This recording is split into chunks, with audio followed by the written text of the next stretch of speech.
மேஷ ராசி நேயர்கள் அனைவருக்கும் வணக்கம். உங்க வாழ்க்கையை மாத்த போற சில முக்கியமான ரகசியங்களை பத்தி இந்த வீடியோ பதிவுல முழுசா சொல்லியிருக்கங்க. அதனால இந்த வீடியோவை ஸ்கிப் பண்ணாம பாருங்க. சிவபெருமானுடைய நாமத்தை சொல்லி வீடியோ பதிவை தொடங்குறேங்க.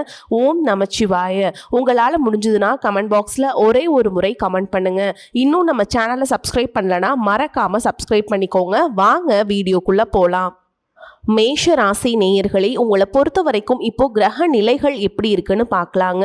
தன வாக்கு குடும்பஸ்தானத்துல செவ்வாய் பகவான் இருக்காருங்க. தைரிய வீரிய ஸ்தானத்துல சூரிய பகவான் மற்றும் புதன் பகவான் இவங்க ரெண்டு பேரும் கூட்டணியில இருக்காங்க. சுகஸ்தானத்துல குரு பகவான், பஞ்சமஸ்தானத்துல சுக்கிர பகவான் கேது பகவான் கூட்டணியில இருக்காங்க. லாபஸ்தானத்துல ராகு பகவானும், அயன சயன போகஸ்தானத்துல சனி பகவான் இருக்காருங்க. இப்படி கிரக நிலைகள் இருக்குதுங்க. அன்பான மேஷ ராசி நேயர்களே, இனி வரக்கூடிய நாட்கள்ல உங்களுடைய வாழ்க்கையில மிகப்பெரிய திருப்புமுனை நடக்கிறதுக்கு காத்திருக்கு. பல நாட்களாக மனசுல வச்சிருந்த ஒரு ஆசை உங்களுக்கு நிறைவேற போகுது, அல்லது எதிர்பாராத சம்பவம் உங்களுடைய வாழ்க்கையின் திசையவே மாத்த போகுது. இனி வரக்கூடிய நாட்கள்ல நீங்க எடுக்கக்கூடிய ஒரு சின்ன முடிவு கூட உங்களுக்கு மிகப்பெரிய பலனை கொடுக்க போகுது. அதே நேரத்துல நீங்க ஏதாவது ஒரு சின்ன விஷயத்துல அலட்சியமோ அல்லது கவனக்குறைவோ இருந்துட்டீங்கன்னா அப்படின்னா தேவையற்ற பிரச்சனைகளையும் உருவாக்கலாம். அதனால எந்தெந்த விஷயத்துல எல்லாம் நீங்க கவனமா இருக்கணும், எதுவெல்லாம் உங்களுக்கு சாதகமா இருக்க போகுது அப்படிங்கறத பத்தி தான் இந்த வீடியோ பதிவுல பார்க்க போறோம். மேஷராசி அஸ்வினி நட்சத்திரம், பரணி நட்சத்திரம், கார்த்திகை நட்சத்திரம் 1ஆம் பாதம்ல இருக்கவங்களுக்கு உங்களுக்கான கிரக நிலைகள் எப்படி இருக்கு அப்படின்னு பார்த்தீங்கன்னா, குடும்பஸ்தானத்துல செவ்வாயும், சகோதர ஸ்தானத்துல புதனும் சூரியனும், சுகஸ்தானத்துல குருவும், புத்திரஸ்தானத்துல சுக்கிரனும் கேதுவும், லாபஸ்தானத்துல ராகுவும் இப்படிலாம் இருக்காங்க. இதன் காரணமா பார்த்தீங்கன்னா சில நேரங்கள்ல உங்க மேல உங்களுக்கே நம்பிக்கை குறைய மாதிரி இருக்குங்க. குடும்ப உறுப்பினர்களிடத்துல மதிப்பும் மரியாதையும் அதிகரிக்கும். அதே நேரத்தில் சுபகாரியம் தொடர்பான முயற்சிகள்ல முன்னேற்றம் உண்டாகும். உங்களுடைய கடின உழைப்பு மற்றும் புத்திசாலித்தனமா நீங்க செய்யக்கூடிய முயற்சிகளுக்கு பாராட்டுகள் கிடைக்கும். எதிலும் சுறுசுறுப்பாகவும் புத்துணர்ச்சியாகவும் நீங்க செயல்பட போறீங்க. உத்தியோக பணிகள்ல உயர்வான சூழல்கள் இருக்கும். நீங்க நீண்ட நாட்களா மனசுல நினைச்சிட்டு இருக்கக்கூடிய காரியங்கள் நல்லா நடக்கணும்னு மெனக்கெட்டு சில விஷயங்களை செய்வீங்க. அதுவெல்லாம் உங்களுக்கு நல்ல பலனை கொடுக்க போகுது. உடன் பிறப்புகள் மூலமாக உங்களுக்கு ஒத்துழைப்புகள் கிடைக்கும். வீடு மனை விற்பது தொடர்பான முயற்சிகள் கைகூடும். பொது வாழ்க்கை மற்றும் சமூக பணிகள்ல அலைச்சல்கள் ஏற்பட்டாலும் உங்களுக்கு அதன் மூலமாக ஆதாயமும் கிடைக்க போகுது. நீங்க எந்த இடத்துல கவனமா இருக்கணும் அப்படின்னு பார்த்தீங்கன்னா, மீன ராசியில சனி பகவான் வக்ரம் அடைகிறாரு. உங்க ராசிக்கு 10, 11ஆம் இடங்களுக்கு அதிபதியான சனி பகவான் தொழில் ஸ்தானம் மற்றும் லாபஸ்தானத்திற்கு அதிபதியா இருக்காரு. அவர் வக்ரம் அடைவது உங்களுக்கு நல்லதல்ல. அதே சமயத்துல குருவின் பார்வை சனி மீது பதியறதுனால அதன் கடுமையும் குறையும். எனவே தொழில் இருந்த குறுக்கீடுகள் உங்களுக்கு படிப்படியாக குறையும். சனியின் பார்வை 2, 6, 9 இடங்கள்ல பதியுதுங்க. வக்ரம் பெற்ற சனியின் பார்வை அப்படிங்கிறதுனால குடும்பத்துல சில குழப்பங்கள் ஏற்பட்டு அகலும். நிம்மதி கிடைக்கிறதுக்கு குலதெய்வ பிரார்த்தனைகளையும் இஷ்ட தெய்வ பிரார்த்தனைகளையும் நீங்க மேற்கொள்வது நல்லது. வேலையை பொறுத்த வரைக்கும் பார்த்தீங்கன்னா ஊதிய உயர்வும் பதவி உயர்வும் எதிர்பாராத நேரத்துல உங்களுக்கு கிடைக்க போகுது. அதே சமயத்துல பெற்றோர் வழியில கொஞ்சம் ஆதரவு குறையலாம். வியாபாரம் மற்றும் தொழில் செய்யக்கூடியவங்க விழிப்புணர்ச்சியோட இருக்கக்கூடிய நேரமா இருக்க போகுது. கூட்டாளிகளால ஏமாற்றங்களை சந்திக்காமல் இருக்கிறதுக்கு அவ்வப்போது நீங்க கணக்குகளை சரி பார்த்துக்கிறது நல்லது. சினிமா மற்றும் கலைத்துறையில் இருக்கவங்களுக்கு சந்தர்ப்பங்கள் சாதகமாக அமையும். புதிய வாய்ப்புகள் கிடைக்கும். அத்தியாவசிய தேவைகளை எல்லாம் பூர்த்தி செஞ்சுக்குவீங்க. உடல் நலத்துல சின்ன சின்ன தொல்லைகள் இருந்தாலும் ஆரோக்கியத்தை மீட்டெடுத்து வருவீங்க. சுப செலவுகள் அதிகரிக்கும். உத்தியோகத்துல உங்களுடைய எதிர்பார்ப்புகள் நிறைவேறுவதோடு கூடுதலான பொறுப்புகளும் உங்களுக்கு கிடைக்க போகுது. இதுவரைக்கும் உங்கள் லட்சியத்துக்காகவும் குடும்பத்துக்காகவும் கஷ்டப்பட்டு உழைச்சு உங்களுடைய உடல் நலனை நீங்க கவனிக்காம விட்டிருந்திருப்பீங்க. இப்ப வரைக்கும் சிலருக்கு அது வெளியில தெரியல அப்படின்னாலும் சின்ன சின்ன பிரச்சனைகள் மூலமாக உங்களுக்கு தொந்தரவு கொடுத்துட்டு வந்திருக்கும்.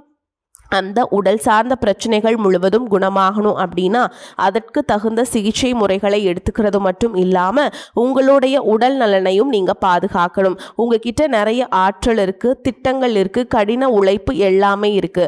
ஆனா உடல் ஆரோக்கியம் இல்லாம போச்சு அப்படின்னா உங்களால எதையுமே சாதிக்க முடியாது. இதற்கு பிறகாவது உங்களுடைய உடல் ஆரோக்கியத்துல நீங்க கூடுதலான கவனம் செலுத்தினீங்க அப்படின்னா நீங்க செய்யக்கூடிய எல்லா காரியத்திலையுமே உங்களுக்கு வெற்றி கிடைக்கும். எதிரிகளை எல்லாம் ஜெயிச்சு வருவீங்க. சிலர் பார்த்தீங்கன்னா நல்ல வேலை கிடைக்காம வீட்லேயும் சரி சமுதாயத்திலையும் சரி நிறைய பேருடைய கிண்டலுக்கும் கேலிக்கும் ஆளாகி இருப்பீங்க. இன்னும் சிலர் குடும்ப கஷ்டத்துக்காக பிடிக்காத ஒரு வேலைக்கு போயிட்டு இருந்திருப்பீங்க. இதற்கு பிறகு உங்களுடைய தன்னம்பிக்கை அதிகரிக்கும். புதிய புதிய தொழில்நுட்பங்களை கற்றுக்கிட்டு நல்லதொரு வேலையில் சேர போகிறீங்க. அரசியல்வாதிகளை பொறுத்த வரைக்கும் புதிய பொறுப்புகள் புதிய பதவிகள் எல்லாமே தானாக கிடைக்க போகுது. நம்மளுடைய குடும்ப உறவுகள் நம்மளுடைய நண்பர்கள் அப்படின்னு சொல்லிட்டு சிலருக்கு பெரிய ஒரு தொகையை கடனாக கொடுத்துட்டு அதை திரும்ப வாங்க முடியாமல் கேட்க முடியாமல் ஒரு விதமான மன அழுத்தத்துக்குள்ளாகி இருப்பீங்க. அதனாலே உங்களுடைய உறவு கெட்டிருக்கும். அந்த பணம் உங்களுக்கு திரும்ப கிடைக்காது அப்படின்னு நீங்கள் முடிவே செஞ்சுருப்பீங்க. உங்ககிட்ட பணம் வாங்கினவங்க அவங்களுடைய தவறை புரிஞ்சுக்கிட்டு மனசாட்சியோடு உங்களுக்கு அந்த பணத்தை திருப்பி கொடுப்பாங்க. குடும்பத்தில் இருக்கக்கூடிய நெருக்கடிகள் விலகும். செல்வாக்கு அந்தஸ்து உயரும். கடவுள் நம்பிக்கை அதிகமாகும்.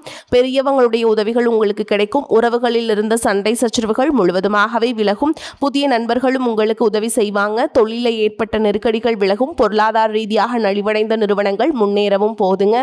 மேலும் மேலும் எதிர்பார்த்த லாபமானது உங்களுக்கு வியாபாரத்தில் கிடைக்க போகுது. புதிதாக தொழில் தொடங்கணும் அப்படின்னு நினைக்கிறவங்க இந்த காலகட்டத்தில் நீங்கள் தொழில் தொடங்கலாம். இதுவரைக்கும் உங்கள் குடும்ப உறவுகளுக்கு நீங்கள் பெருசாக முக்கியத்துவம் கொடுத்துட்டு இருக்க மாட்டீங்க.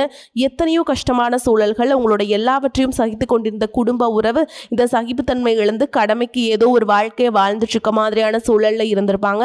என்னதான் நீங்க குடும்ப உறவுகளை பத்திரமா பார்த்துக்கிறேன் எல்லாத்தையும் பூர்த்தி செஞ்சு கொடுக்குறேன் அப்படின்னு சொன்னாலும் குடும்ப உறவுகள் கிட்ட நீங்க மனம் விட்டு பேசணும். நீங்க 20 வயசுல இருந்தாலும் சரி 70 வயசுல இருந்தாலும் சரி குடும்பத்தில் இருக்கவங்களுடைய மனநிலை நீங்க எல்லா கட்டத்திலையுமே புரிஞ்சுக்கணும். அவங்களுடைய வார்த்தைகளுக்கு மதிப்பு கொடுத்து சில விஷயங்களை திருத்திக்கிட்டும் சில விஷயங்களை மாத்திக்கிட்டும் நீங்க இருந்தீங்க அப்படின்னா உறவுகள் உங்களை தலையில தூக்கி வச்சு கொண்டாடுவாங்க.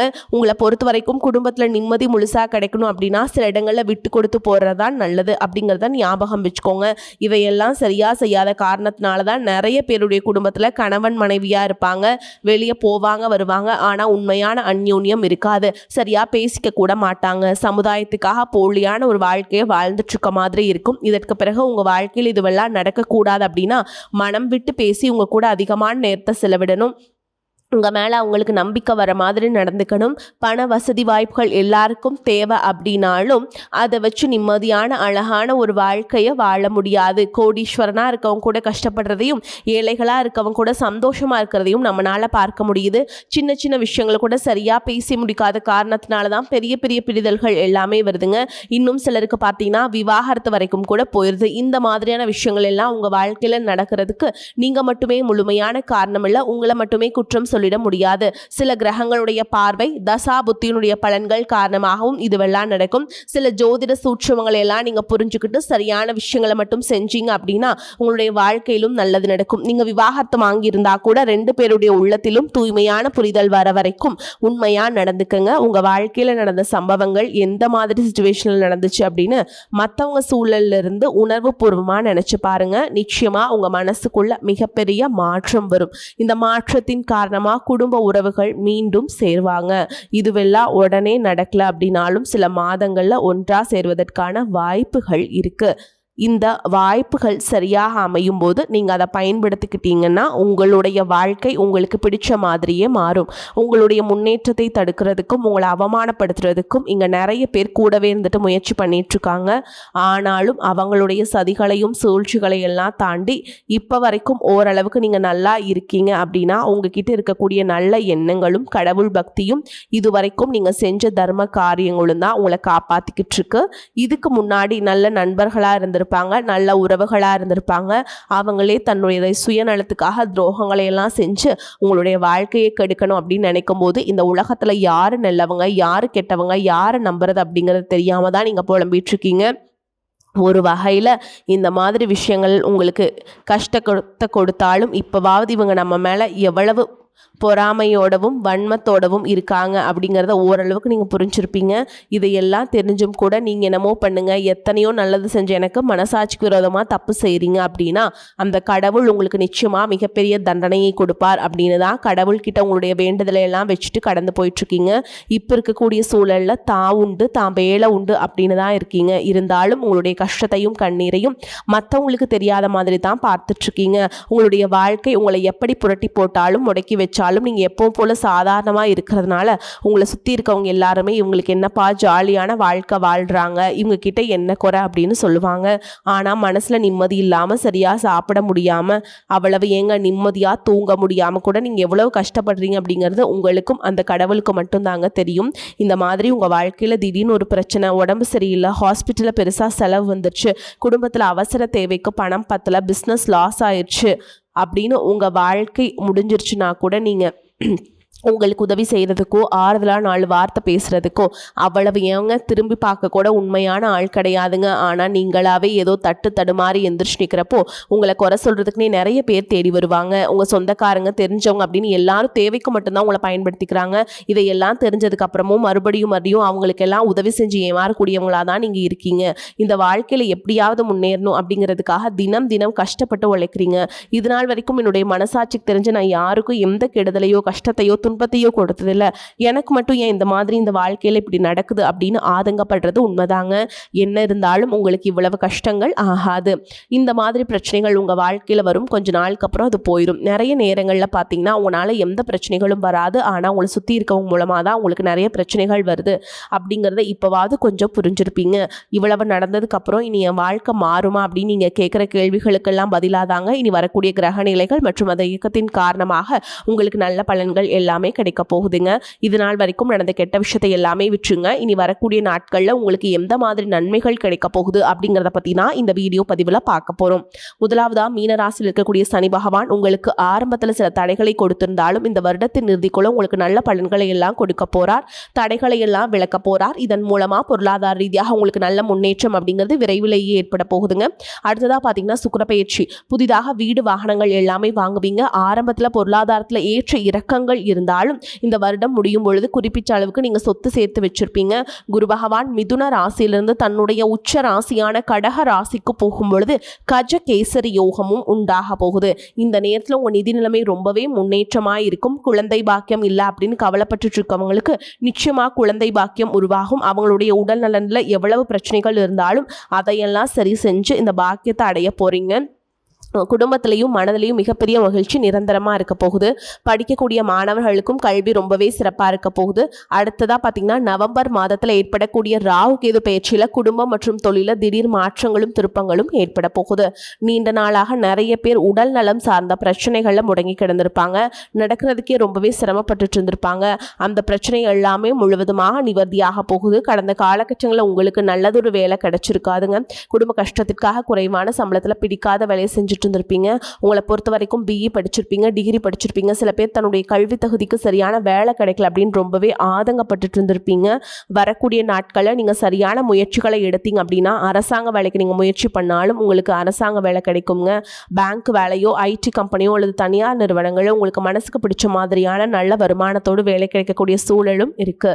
மேலும் கணவன் மனைவிக்கிடையே பார்த்தீங்கன்னா நல்ல அந்யோன்யம் இருக்க போகுது.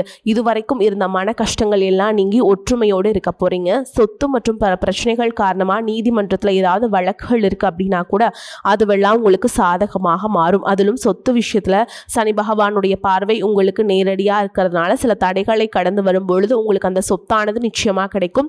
இது வரைக்கும் நீங்கள் வேலை செஞ்சுட்டு இருக்கக்கூடிய இடத்துல சரியான ஒத்துழைப்பு இருந்திருக்காது, முழு ஈடுபாட்டோடு வேலை செய்ய முடியாத அளவுக்கு சில பிரச்சனைகள் எல்லாமே இருந்திருக்கும். இனி வரக்கூடிய காலங்களில் உடன் வேலை செய்கிறவங்க மூலமாக உங்களுக்கு நல்ல ஆதரவு கிடைக்கும். சந்தோஷமாக அந்த வேலையை செய்வீங்க. வேலையில் உங்களுக்கு பண பலன்கள் ஏதாவது வராமல் இருந்துச்சுன்னா அந்த பண பலன்கள் எல்லாமே உங்களுக்கு வெகு சீக்கிரத்தில் கிடைக்கும். அரசு வேலையில் இருக்கக்கூடியவங்க சட்டத்திற்கு புறம்பாக எந்த ஒரு காரியத்திலையுமே ஈடுபடாமல் நேர்மையாக நடந்து கொள்வது நல்லதுங்க. பொது வாழ்க்கையில் இருக்கவங்களுக்கு நீங்கள் எதிர்பார்த்ததை விட மிகப்பெரிய நிலையை அடைய போறீங்க. தொழில தடைகள் ஏதாவது இருந்துச்சுன்னா அந்த தடைகள் எல்லாம் விலகிறது மட்டும் இல்லாமல் புதிய கிளைகளையும் தொடங்குவீங்க. உங்களுடைய உற்பத்தி அதிகரிக்கும், தொழிலை விரிவு செய்வீங்க. வரக்கூடிய நாட்களில் உங்கள் விற்பனை அதிகமாகும். ஏற்றுமதி இறக்குமதி தொழிலெல்லாம் உங்களுக்கு நல்ல லாபம் கிடைக்கும். நீங்கள் செய்யக்கூடியது சின்ன தொழிலோ பெரிய தொழிலோ அதுவெல்லாம் உங்களுக்கு நல்ல வளர்ச்சியை கொடுக்கும் அப்படிங்கிறது நீங்கள் ஞாபகம் வச்சுக்கோங்க. இனி வரக்கூடிய காலங்களில் எல்லாமே உங்களுடைய கனவுகளை நிஜமாக்கக்கூடிய நாட்களாக இருக்க போகுது. குடும்பத்தில் முன்னேற்றமும் பொருளாதாரமும் கிடைக்கும் பொழுது உங்களுடைய சுய ஒழுக்கத்தில் நீங்கள் ரொம்பவே கவனமாக இருக்கணும். பேசக்கூடிய வார்த்தைகள், பழகக்கூடிய நபர்கள் எல்லார்கிட்டையுமே எந்த ஒரு இடத்துலையுமே தான் அப்படிங்கிற ஒரு கர்வத்தை மட்டும் நீங்கள் வச்சுக்க கூடாது. மற்றவர்களை குறையாக பேசுகிறதோ, மட்டம் தட்டி பேசுகிறதோ, அதை காயப்படுத்துகிற மாதிரி பேசுகிறதோ, பொது இடங்களில் பேசிடக்கூடாதுங்க. நீங்களும் சரி, உங்களை சுற்றி இருக்கவங்களும் சரி, எப்போவுமே பாசிட்டிவான எண்ணங்கள் இருக்கணும். அப்படின்னா எதிர்காலத்திற்கான நல்ல திட்டமிடுதல் எப்போவுமே அவசியம். அதனால் நீங்கள் எந்த ஒரு விஷயத்தை செய்யும் போதும் எதிர்காலத்திற்கு இது எனக்கு எந்த மாதிரியான பலன்களை கொடுக்கும் அப்படிங்கிறத மனசில் வச்சுக்கிறதும் அவசியம். இதை நீங்கள் சரியாக செஞ்சுட்டு வந்தீங்கன்னா பெரியவங்களுடைய உதவி கிடைக்கும். உறவுகளில் இருந்த சண்டை சிற்றர்கள் முழுவதுமாகவே விலகும். புதிய நண்பர்களும் உங்களுக்கு உதவி செய்வாங்க. தொழிலில் ஏற்பட்ட நெருக்கடிகள் விலகும். பொருளாதார ரீதியாக நலிவடைந்த நிறுவனங்கள் மீண்டும் முன்னேற போகுதுங்க. அதனால் வரக்கூடிய வாய்ப்புகளை தவற விடாமல் கெட்டியாக பிடிச்சிட்டிங்கன்னா வாழ்க்கையில் முன்னேறி போயிட்டே இருக்கலாங்க. வாழ்த்துக்கள். வாழ்க வளமோடு நலமோடு. நன்றி, வணக்கம்.